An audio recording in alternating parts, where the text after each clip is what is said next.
Hey, welcome to the home edition of the DOYO Live Marketing Show. That's right, home game today. Little change up, flying blind as well. I lost my reading glasses, and I am struggling mightily. And I got a really big day ahead of me, so I don't know what we're gonna do. I just can't pack it in, but expecting some senior-itis-like weather this weekend as we ring in March.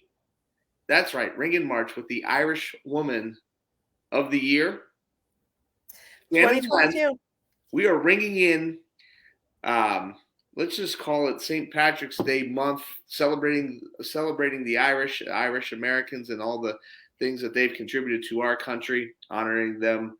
March, obviously, 17th. But we've got a whole month of activities, and Shannon's like our spokesperson and our tie into the Irish community on today's show. So thank you, Shannon, for being here. Today's show is brought to you by Lift Marketing, and also another fine friend of the Irish, Crow's Cabinets. So little home brew. Usually we're at Stone Fruit Coffee, but this is my custom built Crow's Cabinet coffee mug, little home brew this morning. And they do, proud to work with them. Residential kitchen, bath, man cave, she shed, laundry rooms, custom storage, you name it, they got you covered. Also commercial casework.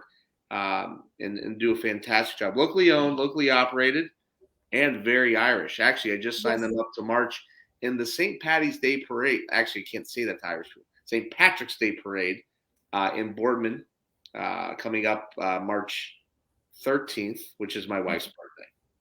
So I cannot march in the parade that day. Tim Crow is a very good Irishman. And he is a Friends of the Mahoning Valley Irish Festival, which I know we may touch on. But you can say St. Patty. You cannot say St. Patty. So because it's Patrick with a D, not, and so you can say St. Paddy. Okay, St. Patty's. Yes. Thank you for that education as we head into this month. I appreciate Absolutely. it.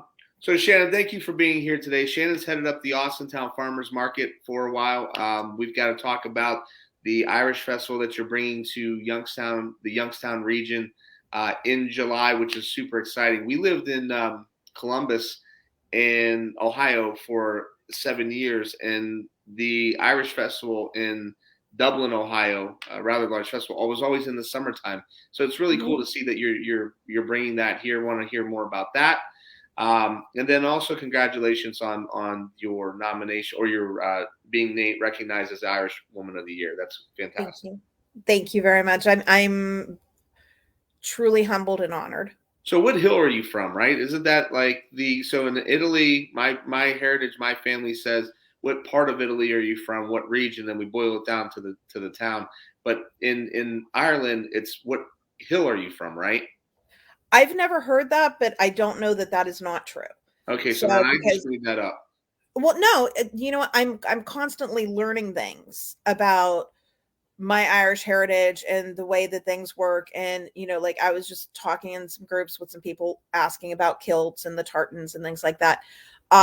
Where my family is from is County Mayo, and also up around the Derry area. So I have family in from two sides. I'm Irish on my mom's side and on my dad's side. But my mom's side is my great grandparents immigrated from Ireland in 1890 at 15 years old. No way. And they came from Glenhest in County Mayo. So glorious Glenhest. When they got to America, obviously through New York, were they the first of the generation to then make it to the Midwest, or was that then second generation after them? Do you know? My great grandparents were the first of their generation. My great grandmother, her name was Bridget, and here's a little bit of Irish trivia for you. The term Old Biddy is short for Bridget, and Old Biddy means Irish washwoman. And so she changed her name to Delia, so that because it was in the day and age that no Irish need apply and the dirty Irish. And so she changed her name to Delia so that she could find work and help support her family. She went to the Cleveland area. My great grandfather, Thomas Colleran, came to the Youngstown area. And, somehow or another, they met up and ended up setting up house in Warren, got married, had 6 kids. And and that's where we all came from. Yeah. So You know, I always wonder this too. Like, I understand why. I understand why our immigration ended up here. At the time that it did, in the work that was readily available for, an immigrant community, right? But I'm like, so you could have picked anywhere, and you plunk it down right in Youngstown, Ohio. But I do love it here. I lived away for about 20 years, and we've been back for 8 years. It's been amazing. Like, I mean, I really like living here. I love our area. I really, really do.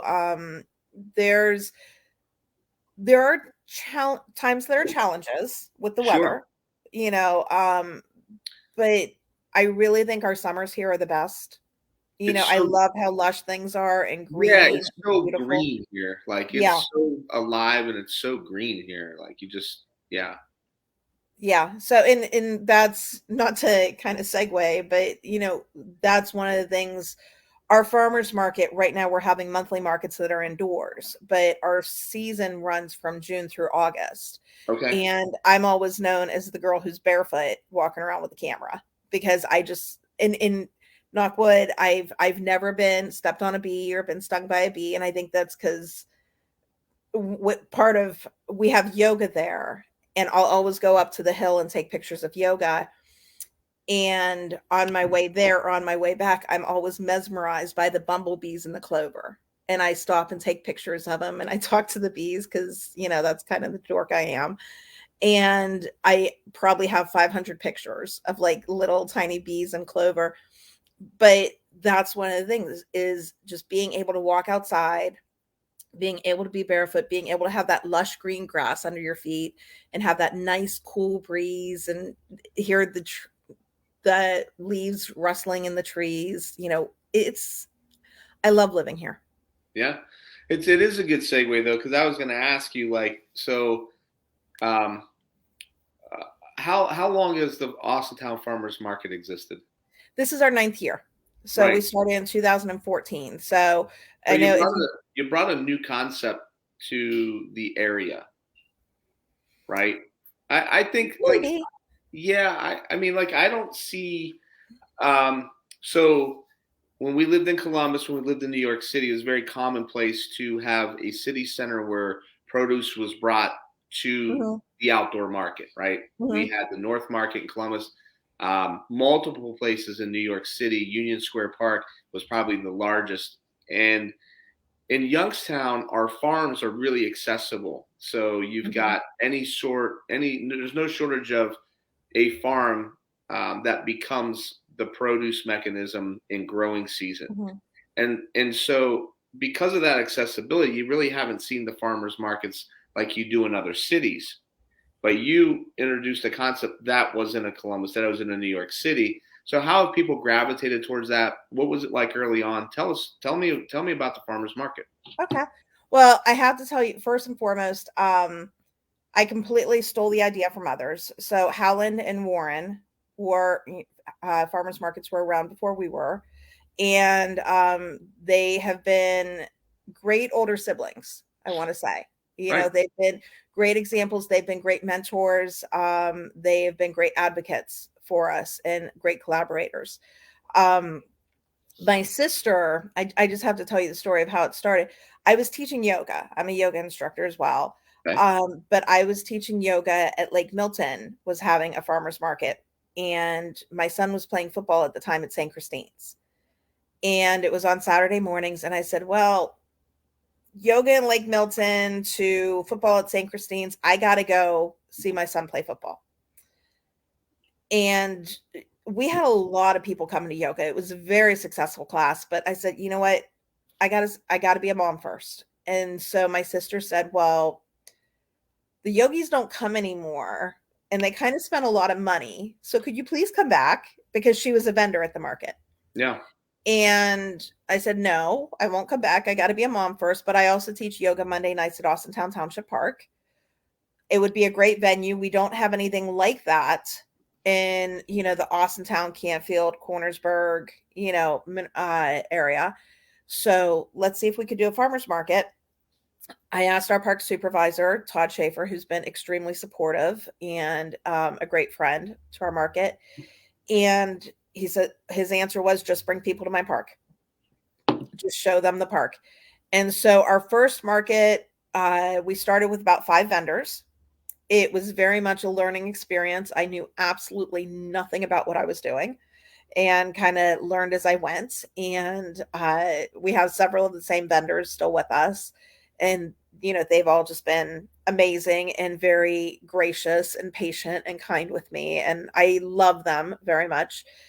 And it's grown from there. It's grown. So now it depends, during the summer, it depends week to week how many people we may have, depending on availability.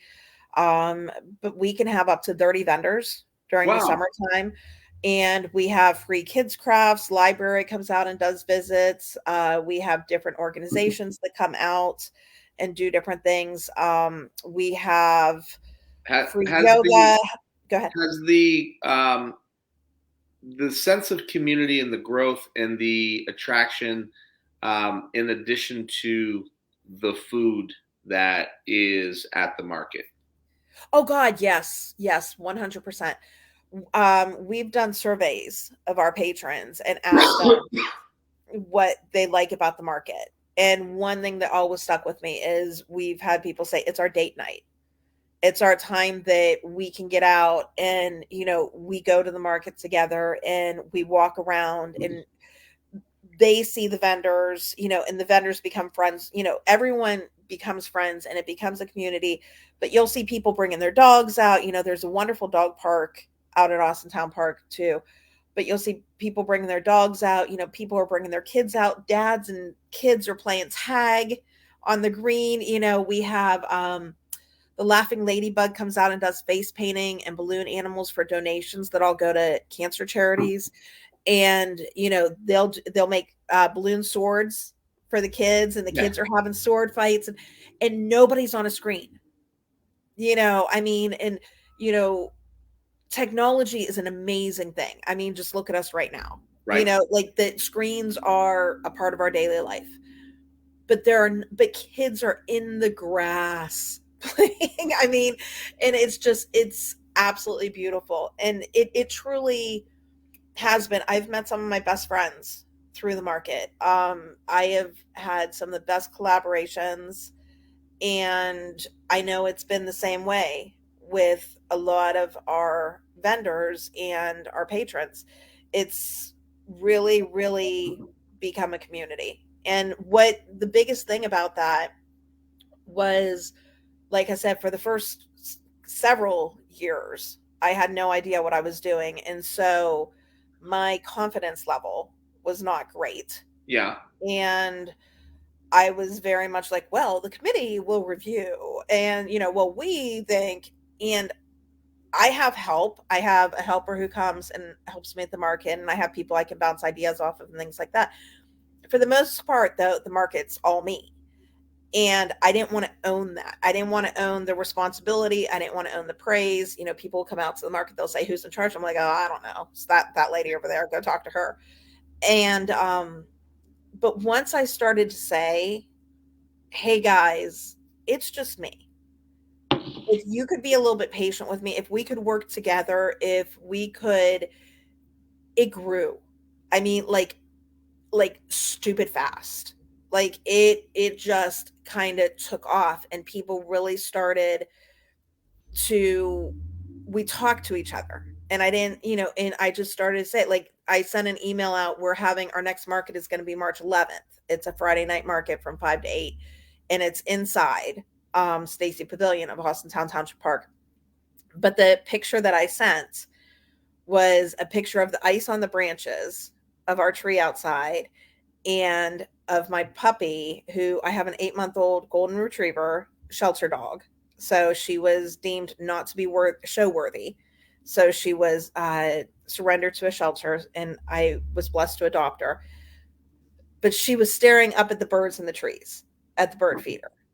And those were the pictures I sent. And that's kind of the things that we do, is we share our personal stories, Sure. and and those connections have been created. And I think it's so awesome. So I'm a big believer that um, what I'll call it in a good way, and I look at this as a positive because I've had similar experiences to starting a marketing conference and not really understanding the depths of what I kind of started and got myself into. In various projects that I've taken on throughout my career, being naive ends up really being exceptional growth. Yes. There's no substitution for the first day of school feeling. And so I really love any opportunity is like we can come back this year and do our marketing conference just like we've done it in the past. Mm-hmm. But I refuse to do that. And the reason is that not only is it a challenge, but there's something very positive in being naive that generates growth. And so we will not replicate what we've done in the past just because of the fact that this was the successful model. And I know that scalability means that you have to be repeatable, but I'm not looking to be the biggest. But I do think that what you said is that early on, you really didn't have you didn't run a farmer's market. And that naiveness helps, I think, to grow because there's no limitations on what you don't know. Exactly. Well, and we can't have that under there. We can't have, right. There's a lot of, as you don't know, you're just kind of going. That's what I hear. Right. And not to segue you again, but that's kind of what happened with the Irish Festival. Okay. Is that my husband and I went to the Cuyahoga Falls Irish Festival back in June, and we're walking around, and I'm looking around, and I'm like, why don't we have this in Youngstown? Yeah, those darn Italians have all the festivals, which are great and amazing. And, that's one of the things I love about Youngstown is the melting pot that we are. I'm having a brain fog moment, but Thomas Welsh, he's a historian in the Youngstown area, and he interviewed me for his book, Irish in Youngstown, that he's writing right now. But he had asked me what I love about Youngstown, and and I'm like, you can throw a rock and find someone with deep ethnic roots, sure.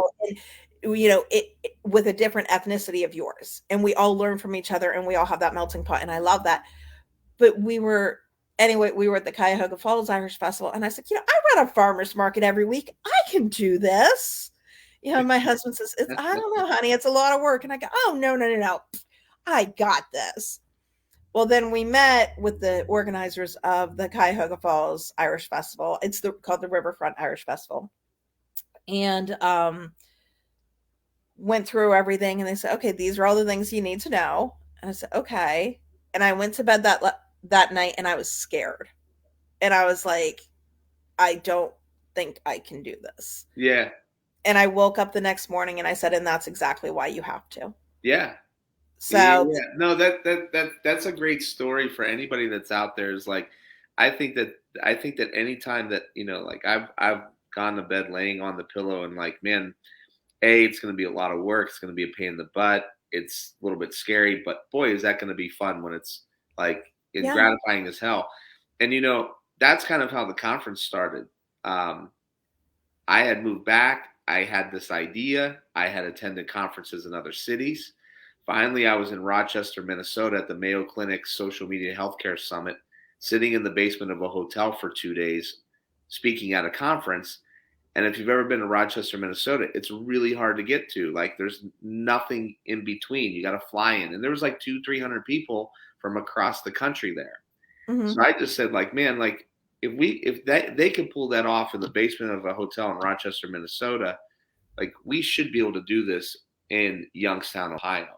And Hmm. so the flight was delayed. Then they put me on a bus from Rochester to the Twin Cities, which is beautiful cow country, but it's not what I really wanted to be doing away from my family. Poured myself into bed at 2 o'clock in the morning. And finally, that was enough motivation to wake up the next day and call my web developer to say, let's put up this website and say that we're coming in 2016, and then we'll figure it out as we go. And I commend you for wanting to take that on. Obviously we're coming up on St. Patrick's Day, and it's a big day of celebration, obviously for Irish families, and then anybody that obviously wants to be Irish for a day. But I do feel like the culture can go deeper into a celebration like the other ethnicities that we have here in the area. Um, Food for thought. I have a really good friend of mine that danced in Michael Flatley's Lord of the Dance. He was one of the only American born dancers at the time in the troupe for like 2 years. He toured North America like a rock star at like 18, 19 years old. And then he lost his spot. And then he ended up um, like about 5 years ago, pre-COVID, forming his own dance troupe, and they toured like the small big cities. So they went to these moderate sized halls, like a little smaller than a Stambaugh auditorium, but they went to those size halls every year for the past 4 years up until COVID. So maybe I could get them for you. That no, that would be awesome. That would be absolutely fantastic. I'm always looking for, the contacts and the connections, and that's something that I've really learned is that, not to be cliche, but it's not what you know, but it's who you know. Hmm. And that's not to say that like you have to have the connections, but it's about the networking, it's about the making the connections, it's about the, hey, can you help me out with this? um who might that, this person might know this person might know this person. My husband and I, we went to, I want to say it was a Mentor, but Irish festival in Cleveland then, because now, and God bless my husband. I mean, my husband is just awesome. I mean, because he, I come up with these crazy ideas and he's just, okay, whatever, honey, whatever you want to do. And he's very, very supportive of me. But I said, I want to go check out this Irish festival in Cleveland. And we went up there and I met Bridget from Sullivan's Brewing Company. And we became very fast friends. We had a lunch and had an instant connection. And so my son and I went to the movies the other night, and we went to the premiere showing of The Batman, which was very good, by the way. Where'd you go? Cuyahoga Falls was the only place that had seats. Oh, all right. So we went. I'm gonna hook you up with tickets to Golden Star right in Austintown. Oh, you know what? I need a contact. No, seriously, I need a contact for them, because what I want to do is I don't want to, obviously it's too late this year, but next year I want to talk to them about doing an Irish film festival, because I'm also president of the Ladies Ancient Order of Hibernians. I think I didn't tell you that, here in the area, which we're an Irish Catholic organization, but I want to do an Irish film festival with them. And I also want to see about maybe doing movie nights at Austintown Township Park, doing the outdoor movies. So, and I didn't know if you have a contact there, that would be fantastic. Yeah, I know a guy. I handle all their marketing, so That's awesome. Yeah. That's awesome. But so we went up to see Batman, and Bridget happened to be at Ohio Brewing Company with Sullivan's, and Ohio Irish has a pop-up shop, and they were there. And so I stopped in and said hello to my friend Bridget, and, gave her big hugs. And she says, I want to introduce you to this person and this person and this person.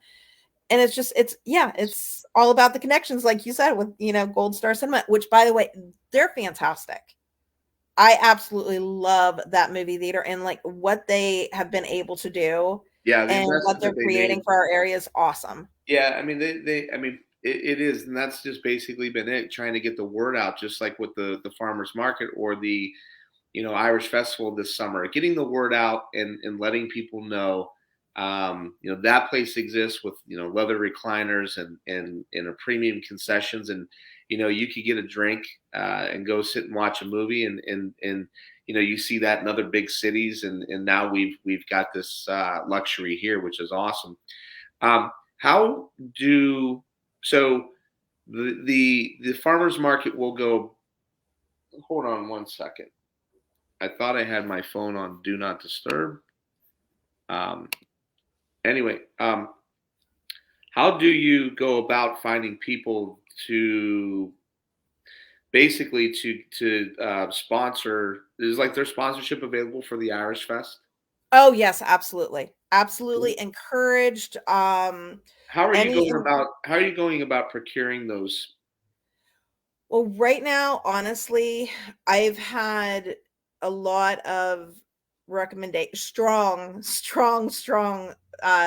spoken recommendations to that I should have my sponsorships already in, which I know I do need to have my sponsorships in. However, What month is this? this is March. I know. We're 5 months out. We are 5 months out from the Irish Festival.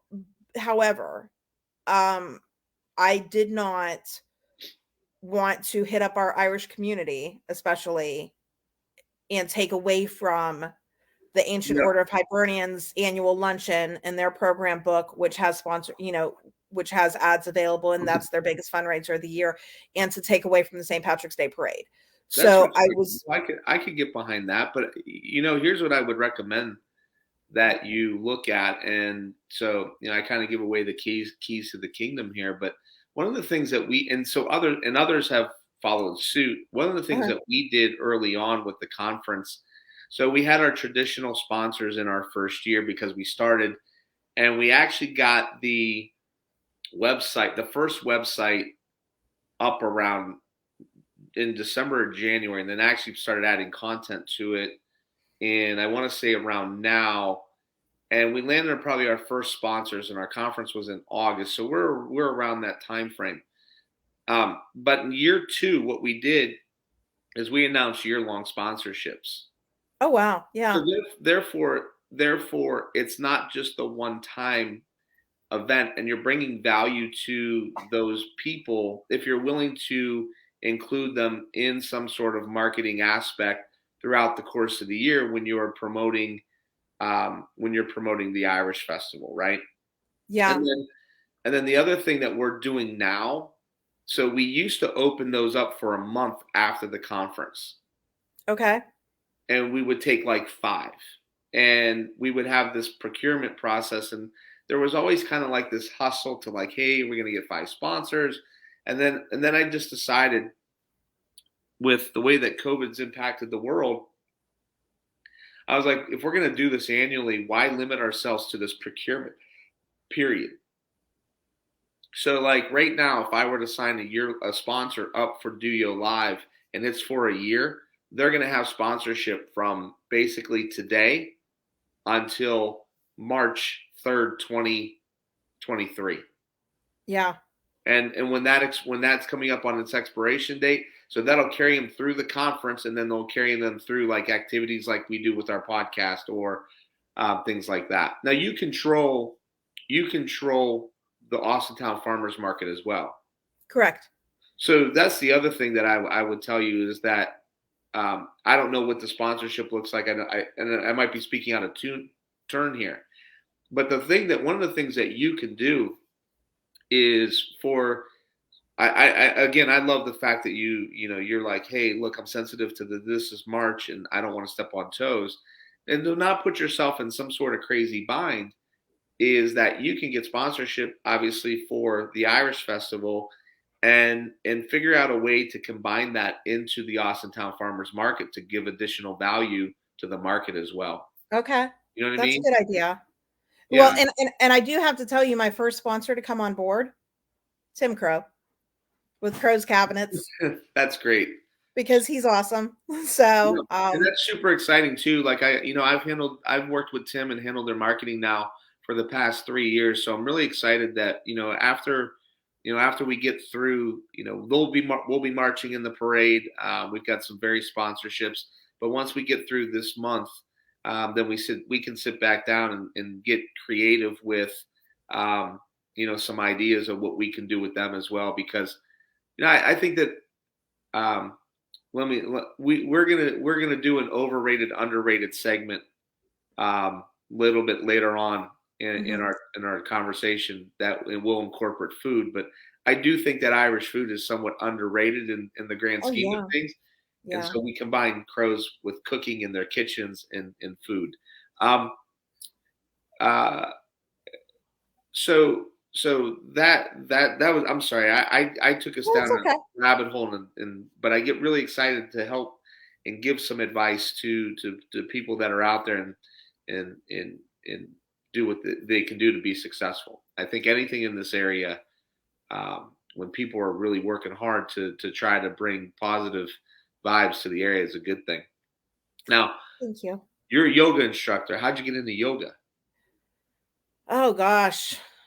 Well, I guess the biggest part is it was over 20 years ago that my ex-husband, I had always wanted to try yoga, and it was kind of one of those things, and I was never an athlete in school or anything like that, but I'd go to the gym and I'd work out, and my ex-husband was a Marine, and so we moved back from Camp Lejeune, and he went on a deployment. I came home, found a job, bought a house so that, only one of us would really be in transition at the time. And he came home and, he was Joe Marine, I mean, like, and we went to a yoga class at the YMCA, and we were in tree pose, which is the one you're here and your foot is Right. on the inside of your leg and you're balancing. And he could not do it. I mean, he was just like a spaghetti noodle that had been cooked, and I just kind of looked over, and it's not very yogic of me, but I was in the beginning stages, and I just looked over, I'm like, ha ha ha ha. Yeah, you suck.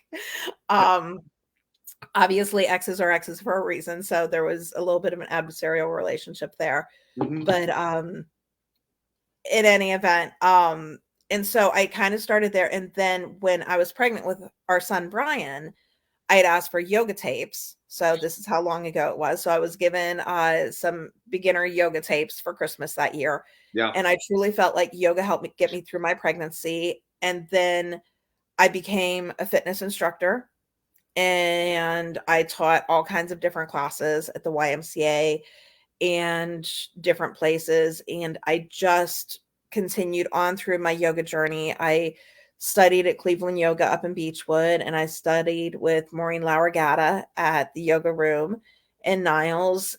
And I would life would take me away from my yoga, and then life would bring me back to it. And Right. every time I would kind of go down a different road and learn something new, which was really awesome for me. When I really got into it the first time, I was like kick ass. My body was like, I felt like I could take anything on.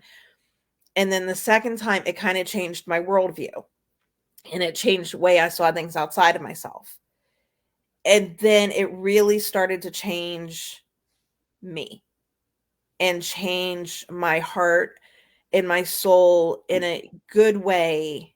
I mean, I've always been a very positive person. I've always been, a very happy, optimistic person. My nickname growing up was Happy. I've had friends who have called me Pollyanna.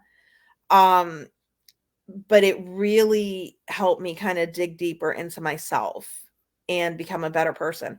Well, I hope a better person. And teach me humility. But so then I was at a point that I was teaching fitness full time. I was teaching 25 hours or 25 classes a week between personal training sessions. I also teach spinning again. I was teaching spinning, personal training, water fitness, swim lessons, yoga, all this stuff. But what happened was I was chasing the dollar and not chasing my passion. Sure. And I got really burned out, and I walked away from it because I said, it's not fun for me anymore, and I don't want to do it.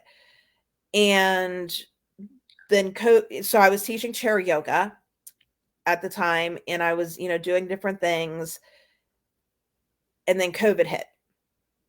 And I really kind of became the poster child for COVID in a lot of ways with my circle, because actually 2 years ago today, I was exposed to COVID, and I've been dealing with it ever since. I have long COVID. I am part of 3 different research studies at the National Institute of Health. So it really affected me in many, many, many ways, and very challenging ways. But that's where my yoga, I had to come back to it, and I had to find it again. And I had to say, let me process what I've been through. And that's been so helpful for me. So now what happened is I had joined Creekside in Campfield right before I went in February of 2020 wanting to join. I said, I need a new gym family. I know that I need, I want a pool. Let me just go here. And they said, wait till March, because we have a March Madness sale. And I don't know if they still have it, but at the time. And they said, and it'll save you money. I said, of course, So, well, again, then March 2020 hit, and everything kind of went to pot. And I joined, but I wasn't going. And they have a group for their members. And I saw that they didn't have a yoga instructor anymore. And I thought, and I'm more physically challenged now than I have been before. Yep. And I thought, which is why sometimes I mess up my words. So I'm not having a stroke on you. It's just what happens.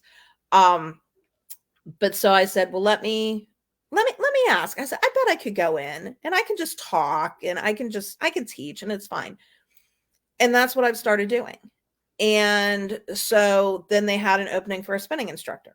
And I went, and I'm like, listen, guys, I can't do it at the level that I want to push you at. I will coach you through those parts, but we can do this together. And, because they need an instructor. And they've been so, and again, it's just about being yourself and being honest and being authentic, and, not having to feel shame for not being able, having the perception of where you think you need to be, and just being honest about it. And they've been so gracious and so awesome. And so, yeah, so I'm back there. I teach yoga there Tuesdays and Thursdays at 8 a.m. I teach spinning Wednesdays at 9, and I'm going in to teach, to sub a chair yoga class later this morning. And I love volunteering my time to teach. I've done prenatal classes for bridal shower or baby showers. I've taught at schools. I've taught school teams. I love volunteering and doing that. I've done right before COVID.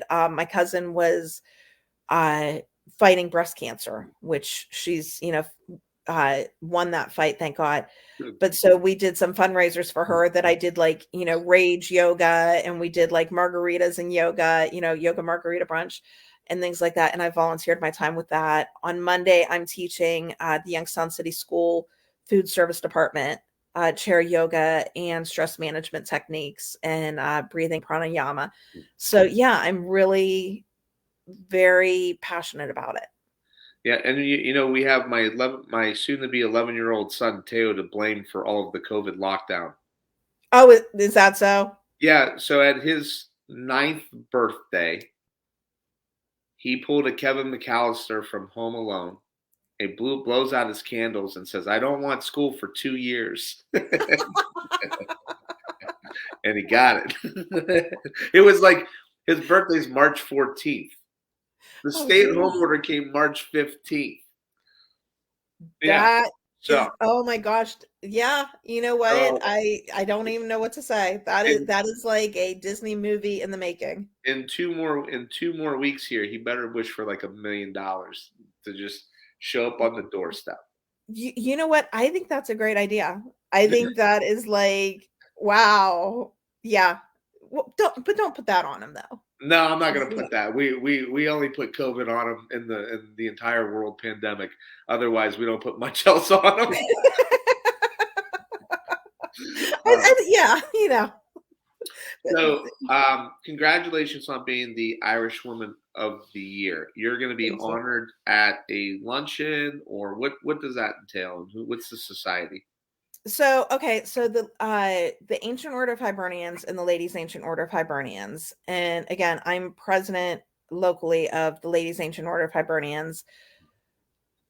That who they are is we're Irish Catholics, okay, and so it's a little bit difficult because, like, if I meet someone, I'll be like, "Are you Irish? Are you Catholic?" And it sounds exclusionary, and that's a challenge for me.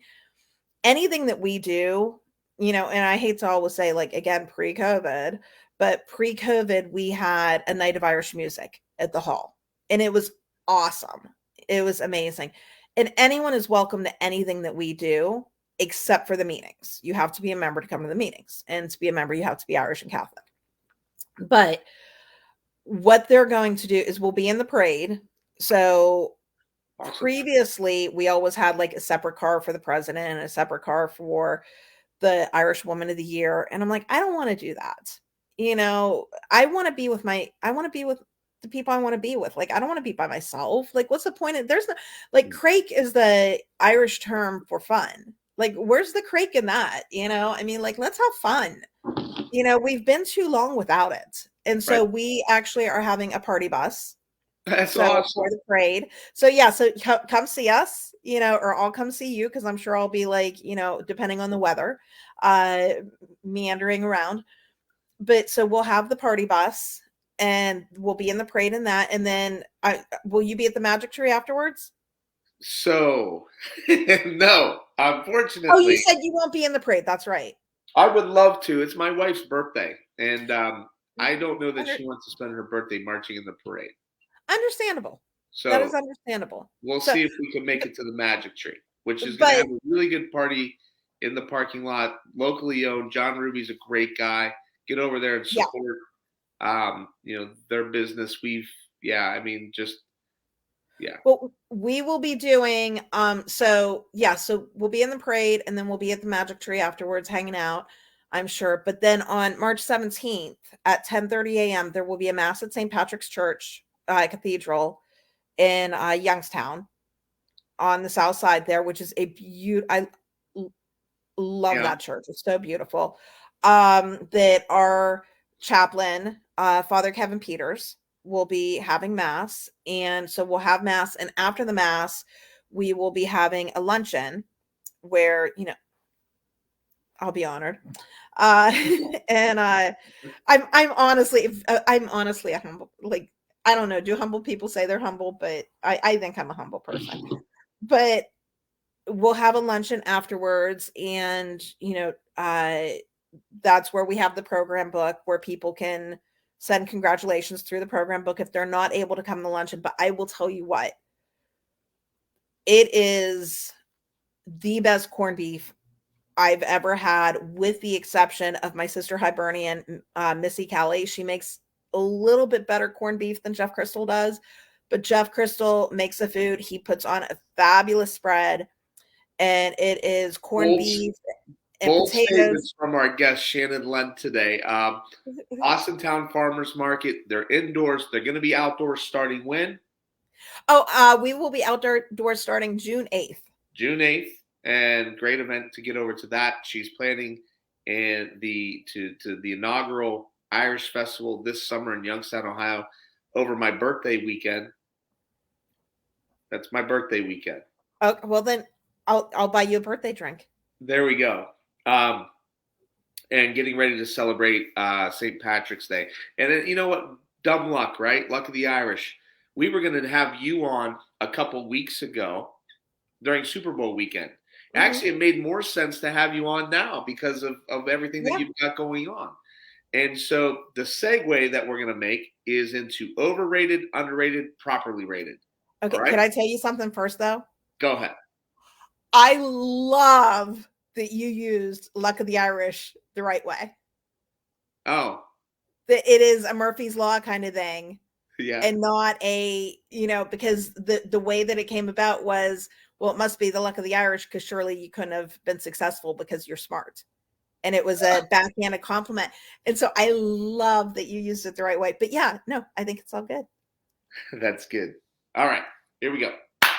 Um, um, Guinness on St. Patrick's Day. Overrated, underrated, properly rated. Overrated. Guinness is now owned by the English. Have Sullivan's instead. Sullivan's. Sullivan's is out of County Kilkenny in Ireland. Not everyone has it. It's going to be coming to the area soon, I believe.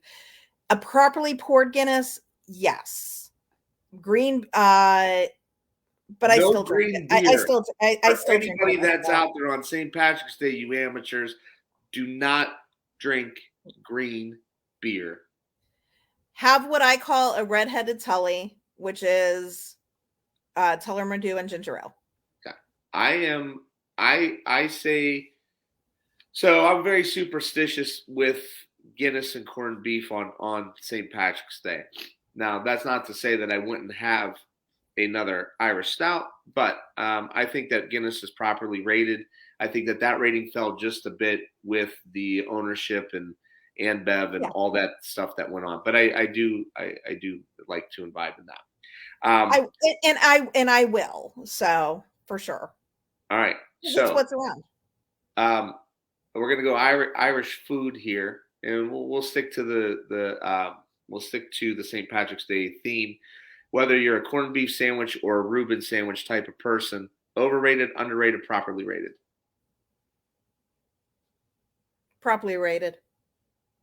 I'm going to go underrated. I think that a Reuben is a significantly underrated sandwich. You got corned beef, you've got kraut, you've got a little bit of Thousand Island, some crusty bread, and I would also say give a plug for Magic Tree for no fee at all. They make a great Reuben. Oh, yes, they do. And I had that the last time we were there. It was fantastic. And you know what? And probably I have to say underrated because I probably have Reubens more often than most. And so I would say definitely have a Reuben. And a Reuben, they do not serve Reubens in Ireland. You will never find one there. Well, maybe you will, but it's not a traditional Irish food. So it was born out of people living in tenements and kind of swapping foods. And so it is the melting pot that is America. So it's a very Irish American food, which I appreciate. Yeah, we've Americanized a lot of Italian cuisine. Some of our best meals come out of poverty. You know, polenta parties is kind of an in vogue thing to do, but that's basically cornmeal and some sauce, and that's poor people's food, right? And it's good. Yeah. I mean, gotta love it. St. Patrick's Day overall, overrated, underrated, properly rated. Underrated. I think it's significantly underrated because of the fact that and I think that this goes for all ethnicities, not just one in general, but we tend to underrate the accomplishments and the contributions of, I think, ethnicity to this great nation, and the country was built on the backs of immigration, right? And so every ethnicity had it.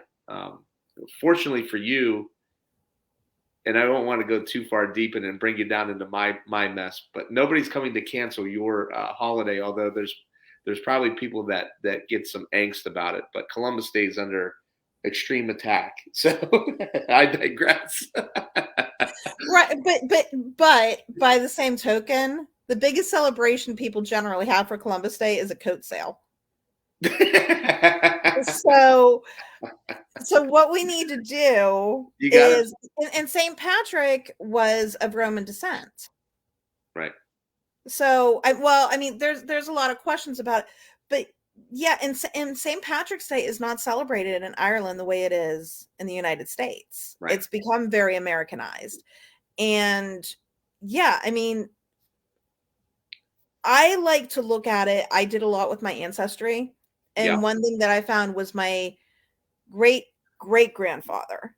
So the father of my grandma who came to America in the height of the Great Hunger, the Great Starvation, where it was genocide by the English on the Irish at the time, was 1847. And he was 15 years old and arrested and sent to prison for stealing wool.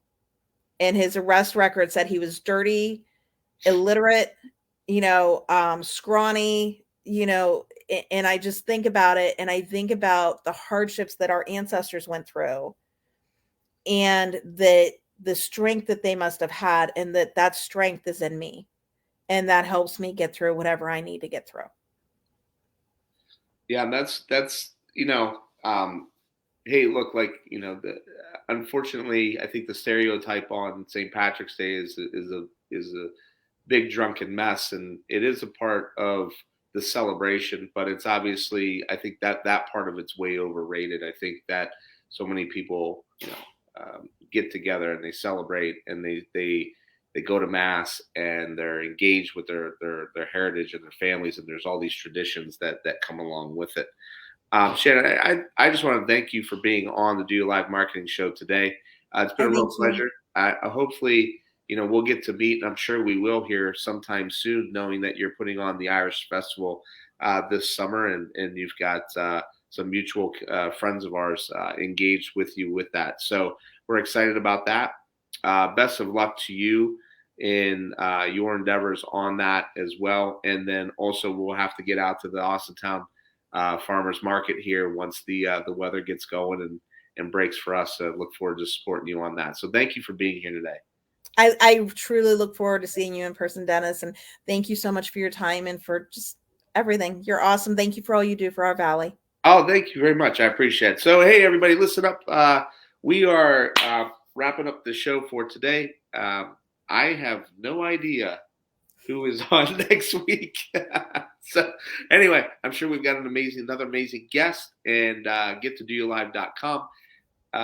Not much here. Like we'll be not much here. That's a great marketing hype, right? We'll be getting ready to announce our speaker lineup and what we're going to be doing actually for the conference this year in about another month and a half. And meanwhile, everybody have a great weekend. The weather's supposed to be 70 degrees tomorrow. Yay. Might snow the next day, but enjoy it while we got it. So everybody have a great weekend. Thanks so much. Thanks, Dennis. Thank you.